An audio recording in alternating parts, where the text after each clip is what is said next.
Good morning. இன்றைக்கி no sugar no preservative jam எப்படி பண்ணுறதுன்னு காமிச்சு தரேன். இந்த ஜாமை பீட்ரூட்டால் பண்ண போகிறோம். பீட்ரூட்டை தோலெல்லாம் எடுத்துங்கோ. பீட்ரூட்டை இந்த மாதிரி மீடியம் சைஸாக நறுக்கிங்கோ. இந்த மாதிரி நறுக்கிற பின்ன டேட்ஸு கொட்டை இல்லாமல் போட்டுங்கோ.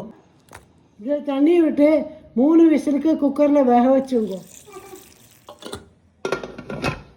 வேக வச்ச தண்ணியை ஒரு பாத்திரத்தில் கொட்டிங்கோ.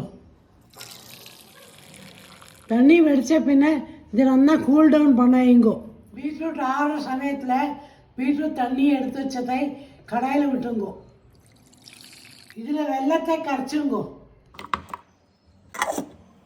அது மெல்ட் ஆகிற சமயத்தில் பீட்ரூட்டை போட்டு மிக்சியில் அரைச்சுங்கோ.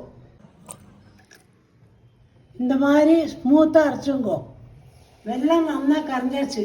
இப்போ அரைச்சி வச்சா பீட்ரூட்டை போட்டுங்கோ.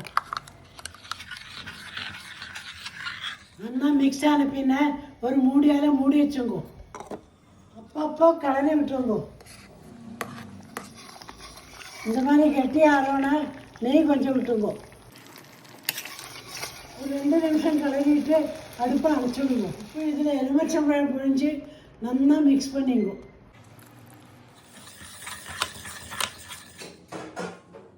Healthy and tasty jam ready.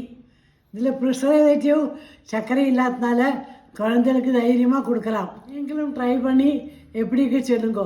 Bye.